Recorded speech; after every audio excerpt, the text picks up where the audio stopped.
The graduation invitation sat untouched on my parents' kitchen counter, gathering dust next to Ashley's elaborate wedding planning binder. I already knew what their answer would be, but some part of me had hoped that maybe, just this once, I would matter enough. "Honey, we can't make it," my mother said, not even looking up from the flower arrangements she was reviewing. "Your sister's wedding is that weekend, and there's still so much to do." I am Olivia Chen, and this wasn't the first time I'd been second choice to my perfect older sister, but it would definitely be the last. "My graduation is on Friday," I said quietly. "The wedding isn't until Sunday." "Olivia," my father sighed, his tone carrying that familiar mix of disappointment and dismissal. "The rehearsal dinner is Friday night. All our clients will be there. You know how important this is for the firm." Of course I knew. Chen Associates had built its reputation by networking at social events just like this.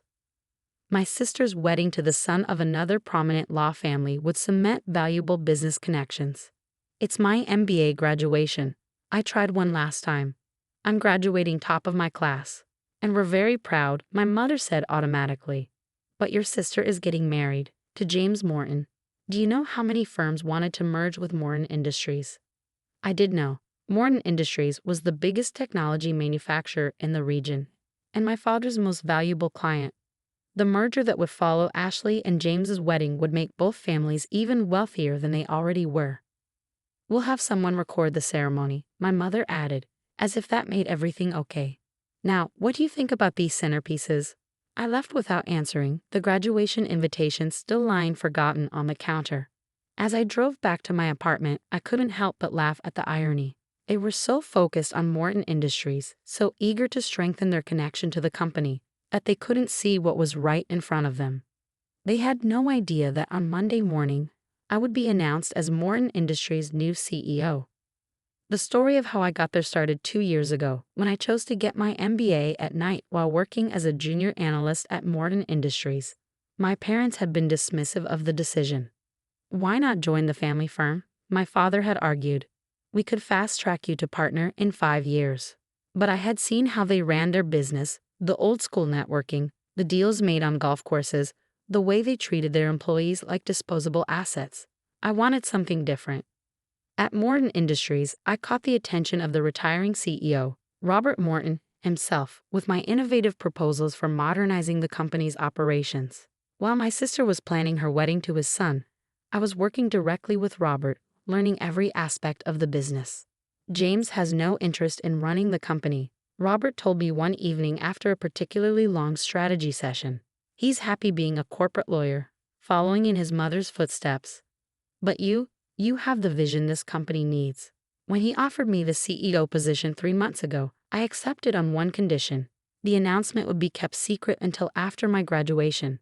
I wanted to earn my MBA on my own merits, not because I was the incoming CEO of a billion-dollar company.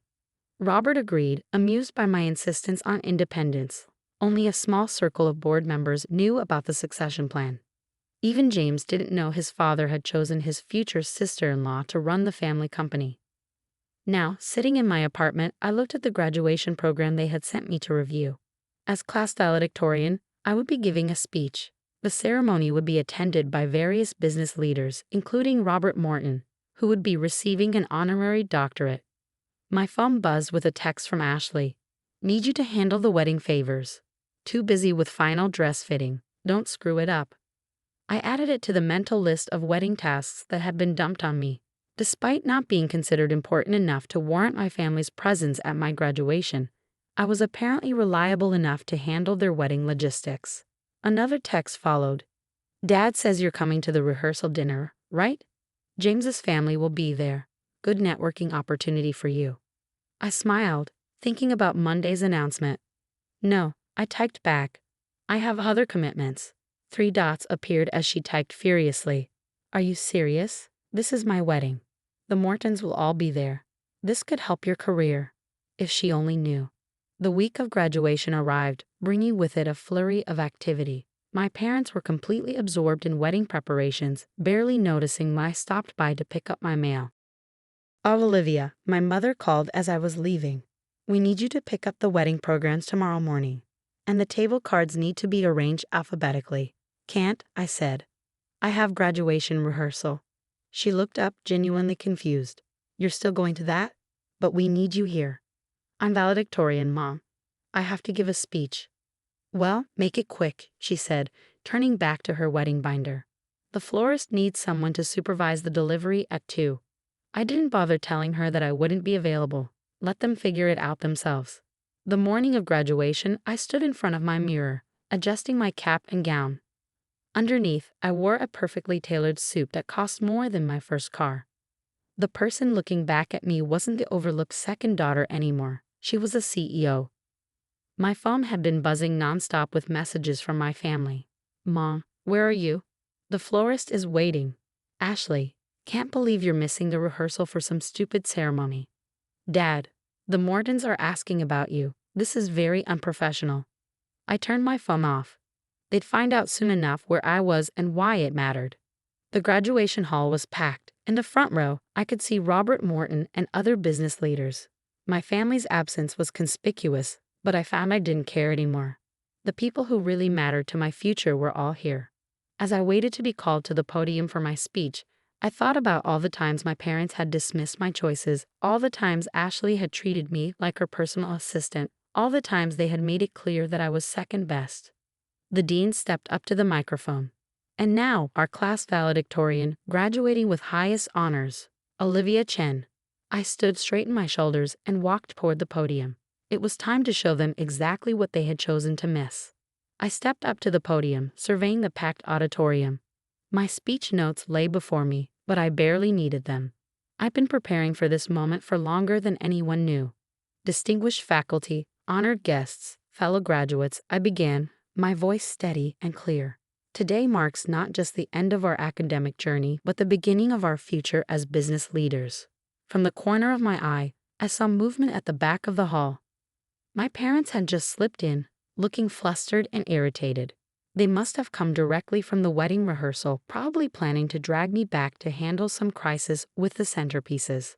I continued my speech, watching their expressions shift from annoyance to confusion as they noticed Robert Morton in the front row. Success isn't about following predetermined paths, I said, making direct eye contact with my father. It's about having the courage to forge your own way, even when others doubt your choices. My mother was frantically texting, probably updating Ashley about my selfishness in attending my own graduation. If they only knew what was coming. I finished the speech to enthusiastic applause, but remained at the podium as the dean stepped forward again. And now, he announced, we have a special presentation. Mr. Robert Morton, CEO of Morton Industries and recipient of today's honorary doctorate, would like to make an announcement. My parents suddenly froze, their attention snapping to the stage. Robert Morton walked up, his presence commanding immediate respect. Thank you, he said, adjusting the microphone.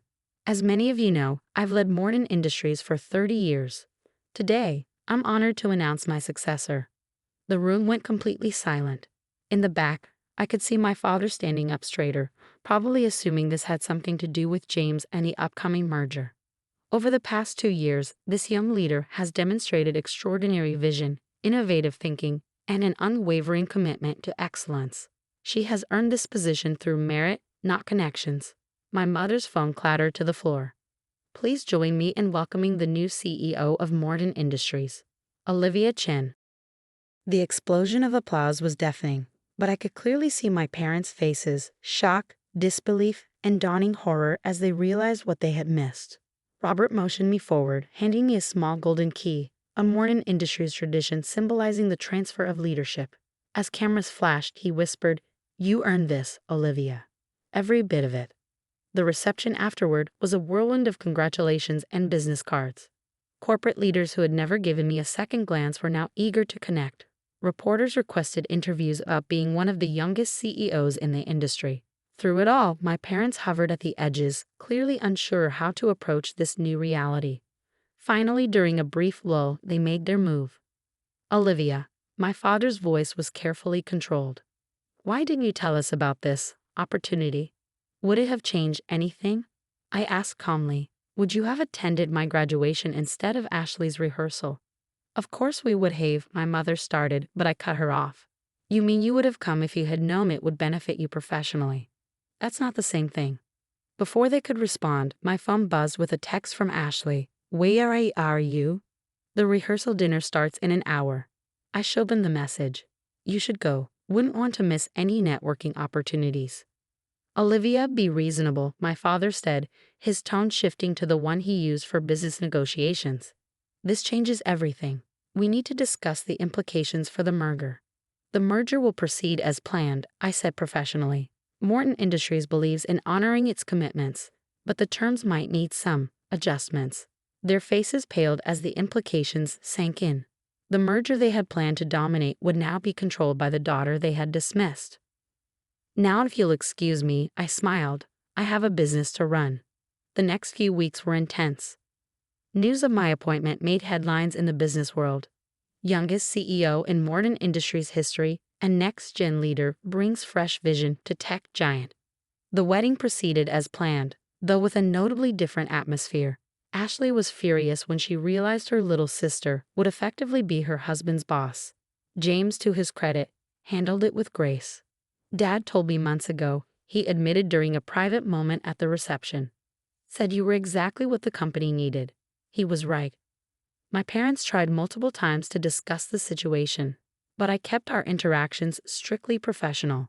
The merger negotiations were handled through proper channels, with terms that benefited both companies but made it clear who was in charge. The day I moved into the CEO's office, Robert handed me an envelope. Inside was a letter he had written the day he first considered me for the position. Dear Olivia, I've watched you fight for recognition in a world that wanted to define you by your family name rather than your abilities. I've seen you work harder, think smarter, and persist longer than anyone else. You remind me of myself at your age, determined to succeed on your own terms. That's exactly what this company needs. Your family may not have seen your potential, but I did. And soon, everyone else will too. Lead well, Robert. I had the letter framed and hung it in my office next to my MBA diploma. 6 months into my tenure, Morton Industries stock had risen 40%. Our new product line, developed from innovations I had proposed as an analyst, was revolutionizing the market. The merger with Chen Associates was successful, though not quite in the way my parents had envisioned. During the first joint board meeting, my father tried to assert control as he always had. I shut him down politely but firmly, making it clear that old-school networking and golf course deals wouldn't fly anymore. Times have changed, Dad, I told him afterward. Either adapt or step aside. My mother still occasionally hints about family loyalty and working together, but she's learning to accept the new dynamics. Ashley has moved to London with James, where she pretends not to be bothered by her younger sister's success. The real victory, though, isn't in proving them wrong. It's in proving myself right. Every innovation we launch, every market share we gain, every positive change we implement proves that I made the right choice in forging my own path. Last week, I received an invitation to speak at my old business school's commencement. The topic? Success on your own terms. I thought about declining. I'm quite busy running a billion-dollar company after all. But then I remembered sitting in that audience, feeling overlooked and undervalued, not knowing that my biggest moment was just around the corner. So I accepted, because sometimes the best revenge isn't showing up your family or proving your worth to those who doubted you. Sometimes it's simply becoming so successful that their opinion no longer matters. My graduation cap and gown hang in a display case in my office, alongside that golden key from Robert. They remind me daily that success isn't about living up to others' expectations. It's about exceeding your own. And my parents? They've never missed another meeting or company event. They arrive early, dressed impeccably, eager to show their support for the CEO of Morton Industries. Funny how perspective changes when the daughter they were too busy for becomes the person they can't afford to ignore. But the best part? I'm too busy leading a company into the future to care whether they show up or not.